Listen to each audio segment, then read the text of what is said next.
Hello everyone, it's indeed inspiring to see you back again, and we are here in this business analyst series. We are going to help you with step-by-step journey to learn and develop your skills as a business analyst.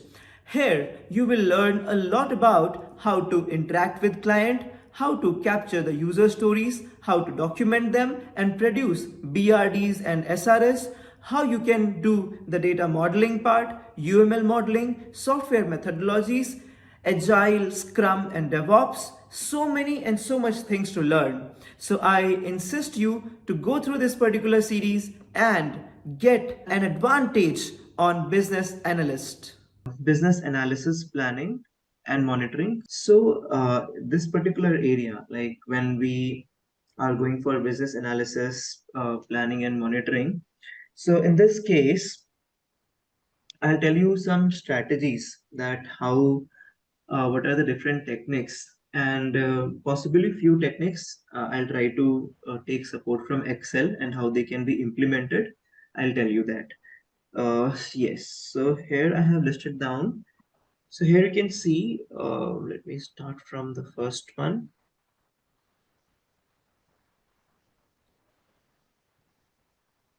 Okay, so the first one is very much popular, not only for businesses, but also at individual level, which is known as SWOT analysis.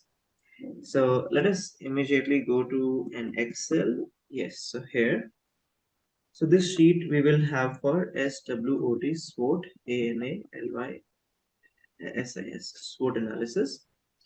So SWOT analysis is a matrix which works for strengths, weaknesses, opportunities, and threats. So let me draw a square over here. So this looks like, yes, square. And let me fill them with a particular color. And let's have a border around it. Not of this kind, but Control Z. Let's just have outlines. Yeah.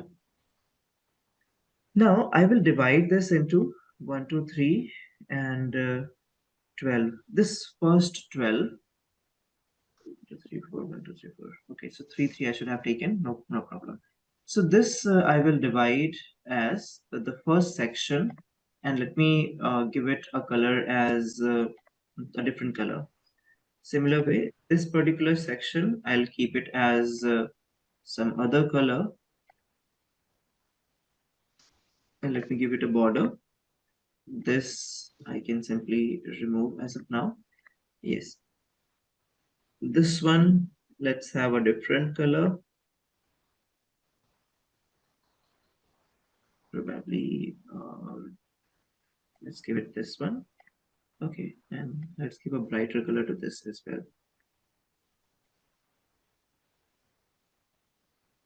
We can have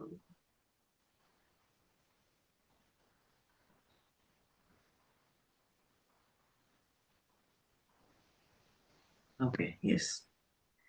So I have drawn a matrix, and this particular matrix, if you see, has got different colors because they have different meanings. And we are discussing about SWOT. SWOT is strength, weakness, opportunities, and threats. I should add column over here, maybe one more, so that we can have some space. And similarly, I'll just add few rows on top of it. Yes, okay, right.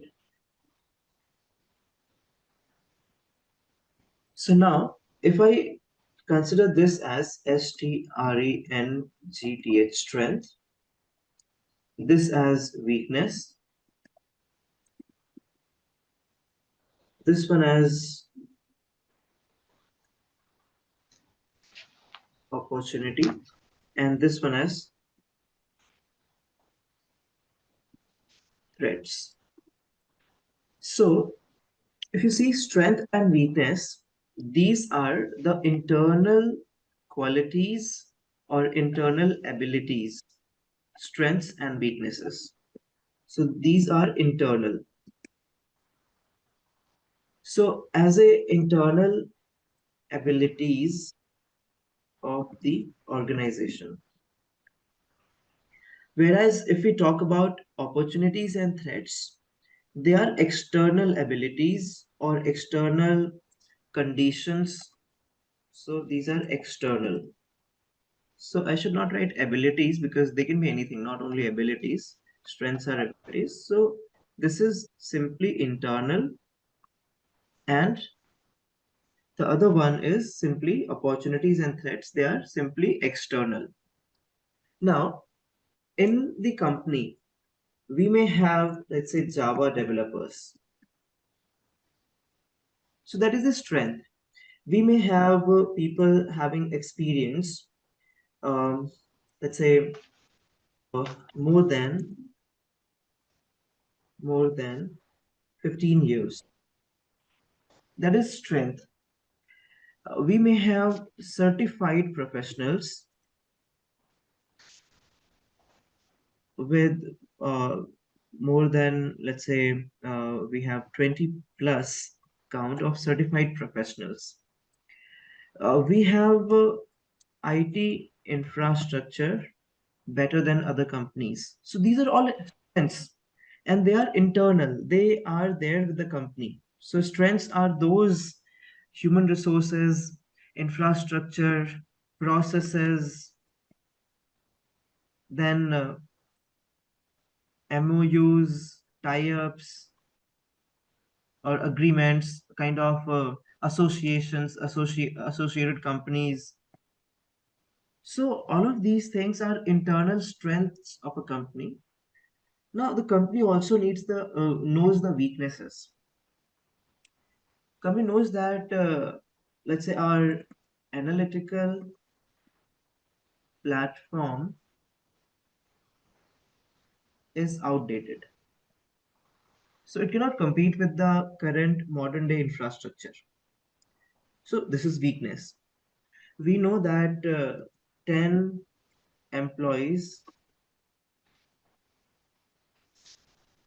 there is a possibility of attrition of 10 employees who are experienced ones, and they might switch. So if they are making a switch, this is weakness. Company knows that they might switch because they are not satisfied probably, or they are getting better opportunities outside. This is a weakness for the company. They know that their contract is about to over, about to finish. This is a weakness, internal. Okay. So strength, weaknesses, we have to make a list of it within the company. Then opportunities. They know there are 10 top clients, okay, are in pipeline in the communication. So there are opportunities. There is a possibility of getting projects from them. Then let's say there are 5 vendors who are ready to uh, give best rates. Okay, opportunity. It's an opportunity to get better rates from vendors because you have been an old customer of them.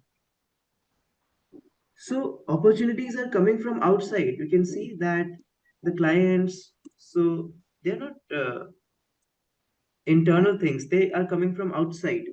Vendors coming from outside. Similar with threats. There are 3 competitors. So there are 3 competitors which are equally performing, and they might negotiate with the existing clients, and it may happen that client may like to go with them as they have almost similar services and certain upper edge also. Okay, threats. Then unsatisfied customers. They are threats. Unsatisfied customers. Okay, they are threats because they will never speak good about the company or the services. So it's basically a threat. So this is the mechanism how we can, for any project or for really long term, we can understand the strengths and weaknesses of the company, the opportunities and threats at this present time, and then we can make a decision that how, or a strategy or whatever further action plan we need to make. So we can do this analysis and then we can go ahead. Yes, so SWOT analysis, this approach involves assessing an organizational strengths, weaknesses, opportunities, and threats. It helps the organization understand their internal capabilities and external factors that may impact their performance. Now, next one is PESTLE.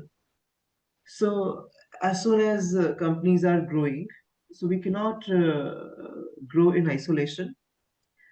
We know that we need to consider the political, economic, social, technological, legal, and environmental factors. So that is basically called as analysis.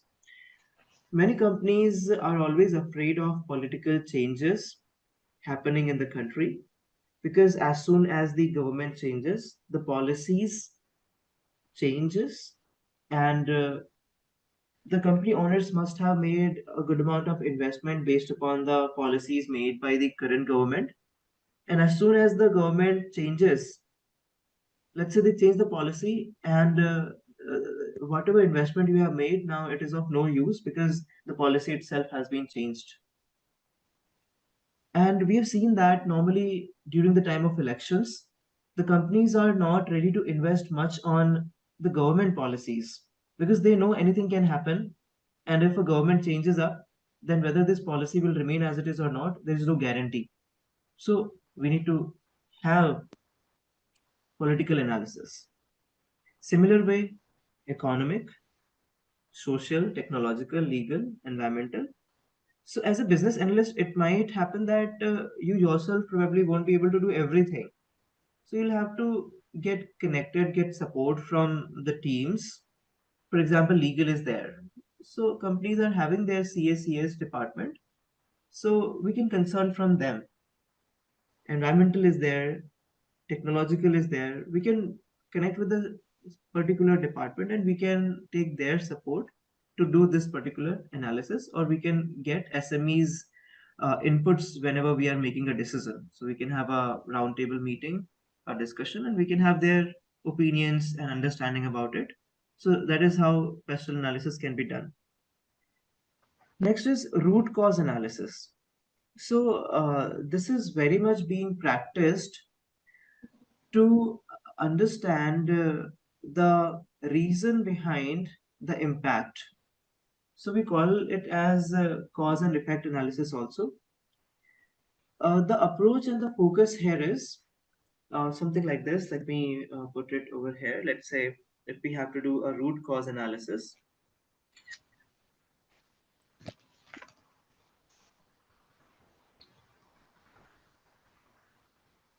For example, there is a manufacturing, let's say rubber manufacturing plant.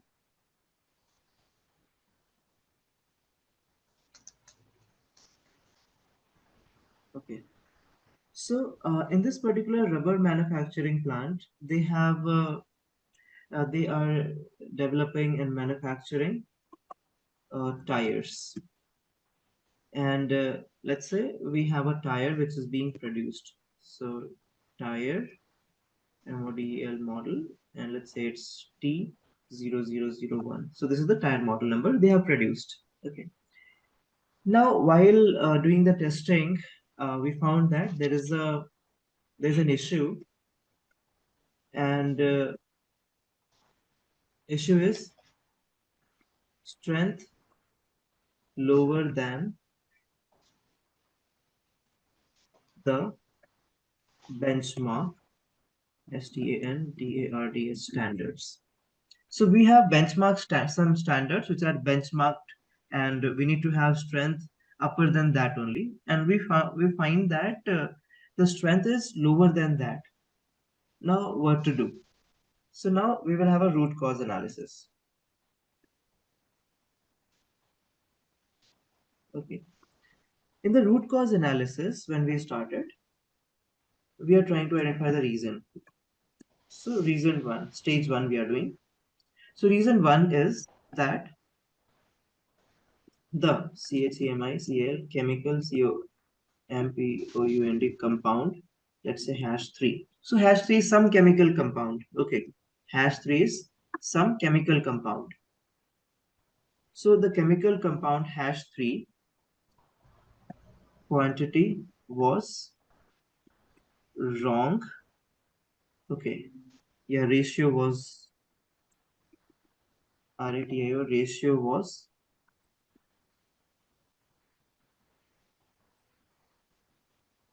needs to be 1:3. The actual was 1:4. Okay. So the chemical compound hash 3, some chemical compound is there, hash 3. The ratio needs to be 1:3. But the actual was 1:4. So this was the mistake. Okay, the ratio was put 1:4.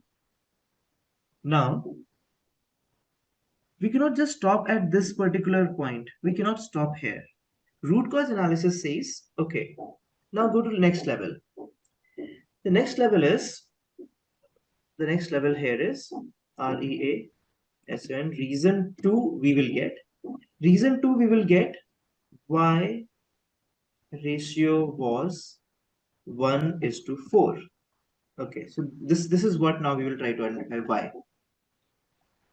Uh, the the SOP DOCU document VER version 3.4 has reading 1:4. Okay, for CHAMI chemical COMPOUND chemical compound hash 3. Okay, so the SOP document version 3 has reading 1.4. Now why?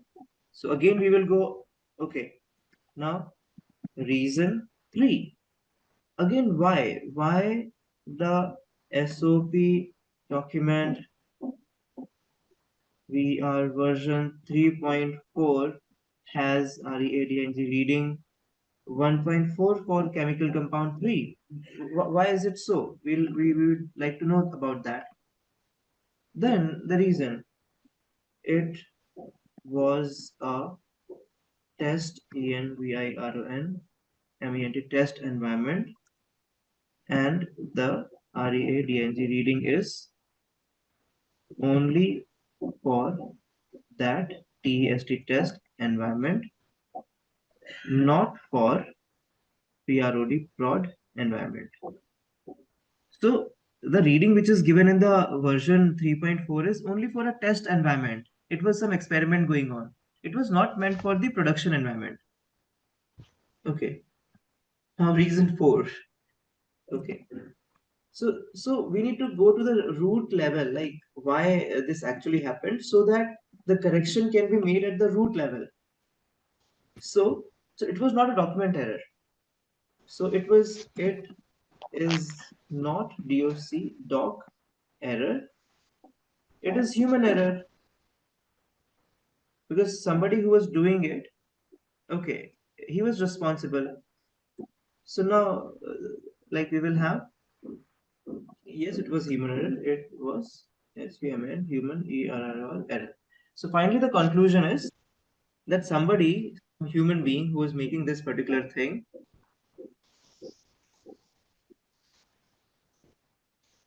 yes, Amar, yeah, exactly that way. So a lot of questions are being asked. So we call it as YY analysis also, to go to the, or we have a fishbone analysis as well. So I'll just mention them. So apart from root cause analysis, we call it as fishbone analysis or YY analysis. Okay. So we try to identify the root cause of it. Fishbone also goes into why, and why ka why again enter into the reasons and why. find the root cause. So sometimes as a human being, it is irritating, but it is very much required as a process. And ultimately, it was a human error only. It was not a document error. So human now, the solution could be solution. So training, and along with provide some more training to those people, and along with training, then invigilate. So we need to have some supervisor who will again invigilate upon that. Okay, apart from any other action a company wants to take, but training and invigilate can be the solution for that particular human or a team of people. So this is basically root cause analysis, or I mentioned other names also. Then we have a gap analysis. Gap. So gaps are always between let's say client communication and teams communication.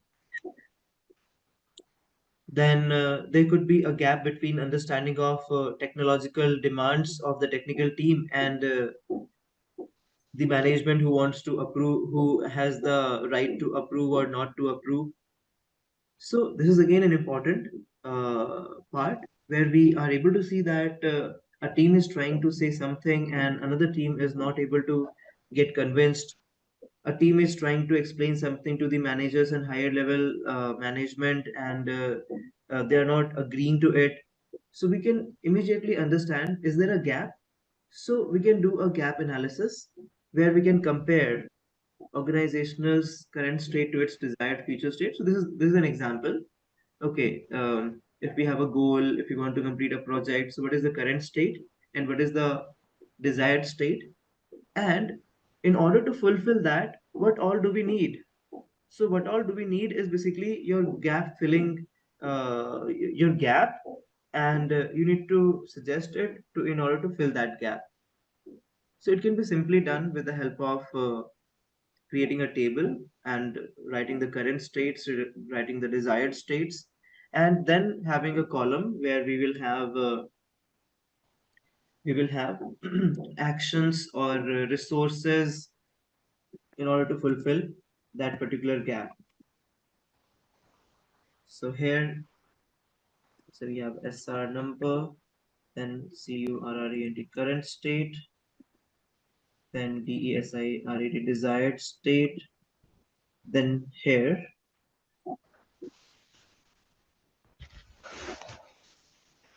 actions to be taken, okay, to reach to the desired state.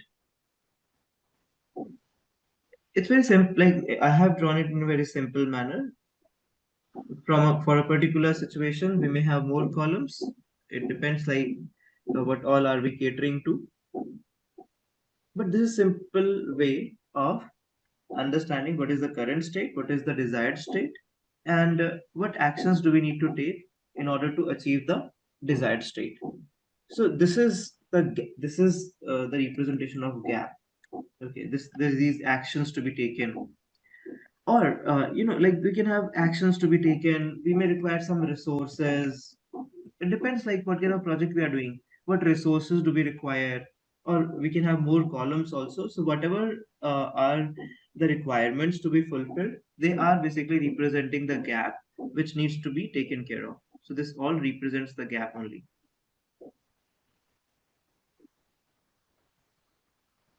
Okay, so this is gap analysis for any project or any maybe process also, not only project, process also it can be done. Then we have business process modeling. So this we were able to do with the help of UML diagrams, like drawing the flow charts, swim lane diagrams, data flow diagrams, visually representing something. So we have been doing with the help of certain UML diagrams and AR diagrams. We have tried it.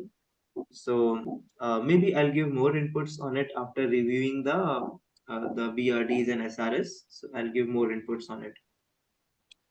Then requirement elicitation, this we are doing. We are working on it. And here basically we did some activities also, like whatever possible was there. We did a mock on client interaction kind of thing.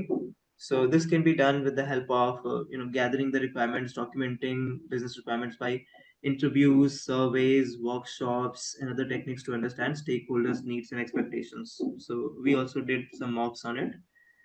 Use case analysis.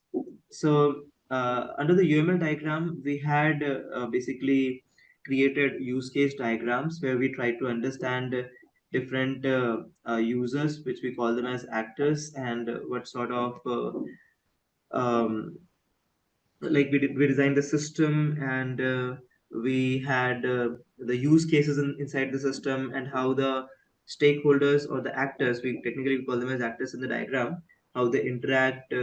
So this, with the help of diagram, we try to do use case diagram and then analyzing from that particular diagram.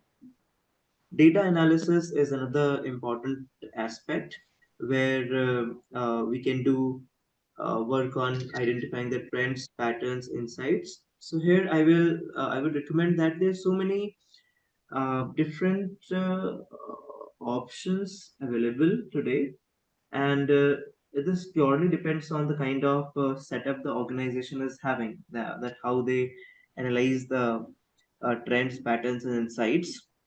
But this is basically data-driven approach. For example, if we are doing some sort of uh, a survey on which technologies to be used. So there are companies which help us to work on the surveys. Yesterday only I was part of filling up a survey for technologies like cloud and web development, and how ease they are providing for making the developers life easy, or making the end-to-end life cycle better, easy. So it was a kind of feedback survey. So that's a part of data analysis. So this company approached many individuals, professionals who are working into web development, cloud, machine learning, and they were trying to basically get some inputs from them. So again, it was a part of data analysis, and this is something small companies do it at their own level. Larger the companies, they hire or outsource these activities to the companies which do such research for them. So there are many companies who do research and analytics for other companies. So this is that part. Other things could be at very, like sales marketing, people can do it from Google Trends. They can go for Google Keyword Planner. Keyword planning tools are there. They can go to a particular hashtag generator, where, because they're into sales and marketing, so they can do that way. So it depends what is the job role. That way, this data analysis needs to be done. If technical team is there, they basically try to get the data from other teams, and then they use Python, Tableau, SQL, and they do the data analysis. Now, cost benefit analysis, the ninth point. So it is basically about the project, its expenses, and the kind of revenue it is going to give. And then, yes, what will be the cost and what will be the benefit of making that particular investment.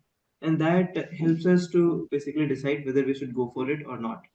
So, cost benefit analysis.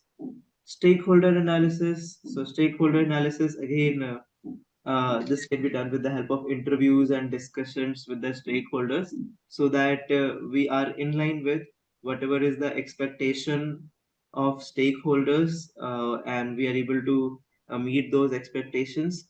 Uh, and as stakeholders are customers also, stakeholders are technical team also, sales teams also, the let's say managers also. So everyone has got some needs and requirements. We need to understand and cater to it. Technical team may require some better infrastructure, some software needs, so we need to cater to that. So stakeholders means everyone who is involved with the project. We need to have an understanding that what is their needs, and we need to help in the sense we need to produce an analysis report, and the concerned person needs to manage with that. Benchmarking is another very important process. Benchmarking is basically setting up the standards.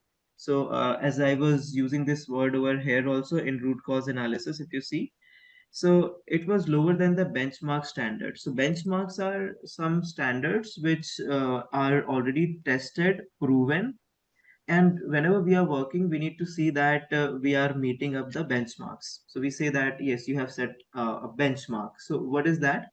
So let's say if in my team everyone is able to work and is able to complete the projects within the 80% of the timeline, so now this 80% will become the benchmark of the team. So the upcoming project or any new team comes up for them, this will be a benchmark that although we suggest 12 hours to complete this work, but we are always able to do this particular work in 8 to 9 hours, and we are always able to give satisfaction to the customer. So 8 or 9 is the benchmark now. So you have to do it within 9. So benchmarking is that process. So anything or everything which we are doing or team is doing, we need to see that the company is already having some benchmarking documents or not. If there are no benchmarks, then basically we can initiate and we can start setting up the benchmark. It helps other teams also to refer to the benchmark and work accordingly. And it is a kind of motivation as well. So performance, process, practices, they are being compared with the help of these benchmarks. We have scenario analysis. You can see there's so many analysis are there. Okay, it's not necessary that you have to do everything all the time. It depends on the project. You need to see. It depends on the company. They must have already set that these are the analysis we perform. So it depends both ways. If you have the freedom and upper hand to make a decision and go ahead, you can make a decision and you can choose which one are required, and you can go ahead with them. So scenario analysis, if you see, they are uh, now, it is similar to what we had here, as like we have cost benefit analysis. So similar to that, a particular scenario, we have the potential future outcomes and their impact on the organization. So whenever we are making something, we can see that, for example, now sometimes we have a discussion in the organization. Okay, so how should we communicate anything to the team? So when we are communicating anything, and that is a critical part and a negative thing we need to communicate. So how should we do that? So let's say the HR team plans to communicate it by giving a written in a written format, written email. So after that, if the HR did not think that after giving it in writing, what will be the psychological impact on the employees, then it is not a right decision to just do it. So scenario analysis is, let's say we are making to give some some feedback or negative things on by writing. So is that going to give a positive impact to the employees? If it is positive, are they going to make positive changes? If the answer is no, then we should better choose some other option. We may have a verbal discussion. Secondly, did we try to understand why whatever thing happened which was not good? Why did that happen? So, a 360-degree level, we need to do the analysis, and then we can go for making some changes. So, this is scenario analysis. Agile iterative analysis. So as we have methodology also, so this is agile methodology such as Scrum emphasize iterative and collaborative analysis. So collaborate with the teams and do the small discuss on small change and try to see the impact of it. Again iterate, again repeat the same thing. So adapt whatever is better for the change, and we can skip whatever is not better. Business process re-engineering. A second. Yeah. So this re-engineering is revising, basically making changes. This is also required a major task. Like it requires major. efforts, but it is required. This mainly involves senior management as well. So along with them, this needs to be done. If you are just working as a business analyst, not into very senior position, then you will have them into, or you can make a proposal and you can have a meeting and share with them. So this again is required after a period of time, business process re-engineering, where we got the feedback that some processes are very much time consuming, some processes are not easy for the customers and not necessary also, probably for employees as well, they're not good. So we can have a re-engineering change.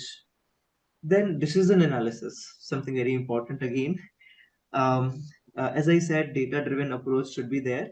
So whatever decisions are to be made, they need to be well informed. Well informed means data-driven, and we need to have alternatives as well. So we were just doing taking an example of we want to make some policy changes, or we want to give some feedback on something which is critical on writing. So we need to first have alternatives also, and with the help of alternatives we can make a decision that which one will be better based upon the potential outputs which may come in.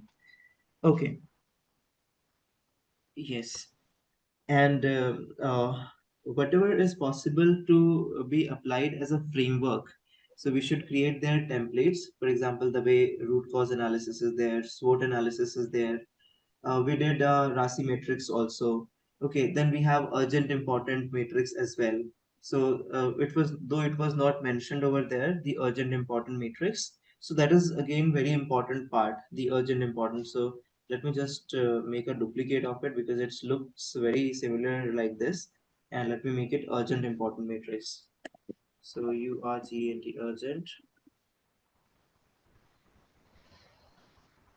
important matrix. So in this particular case, this is, so this side is urgent, highly urgent, and let me just remove this one. Let me remove this one. Okay, so highly urgent, and let me make it a little small. And this side, if you see, is less urgent.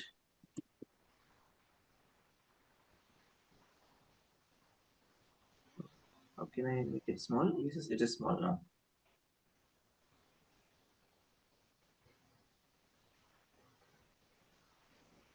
Yes. So now look at this is highly urgent, and this is less urgent. Similar way, this is highly urgent. This is less urgent, and this is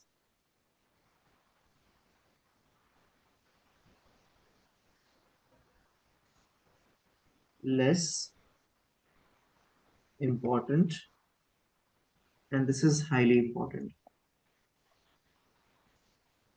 Okay, so here if you see that we can have a list of activities, all the list of tasks. So have a list of tasks. So we have a lot of tasks here. Task one is there, similar way task two is there, and a lot of tasks are there. So now you need to see that like how these tasks, how urgent and important these tasks are.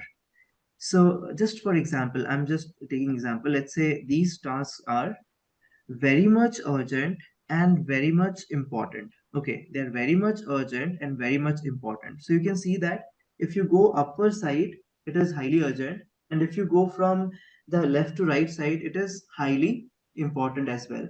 So these are the tasks I'm mentioning over them over here. These are the tasks which are highly urgent and highly important. And after that, let's say these are the tasks which are less urgent and less important.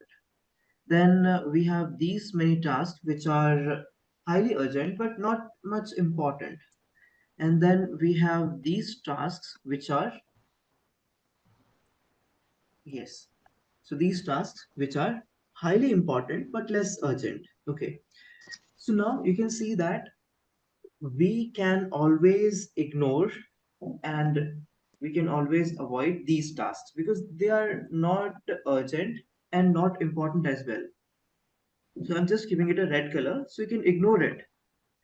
This one, if you see, this one is highly important. So this highly important, you should always keep it in green and you should always working on this particular area. Highly important, but they are less urgent. This is something which is a human fault or process fault. Things, sorry, not this one.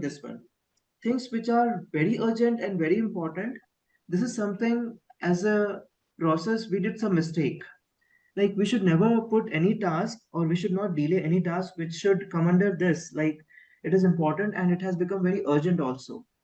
So this matrix can always be discussed with the team that always everything should be put under highly important. If we timely do the things, nothing will go under highly urgent, highly important. If we are on time. So this is how it should be done.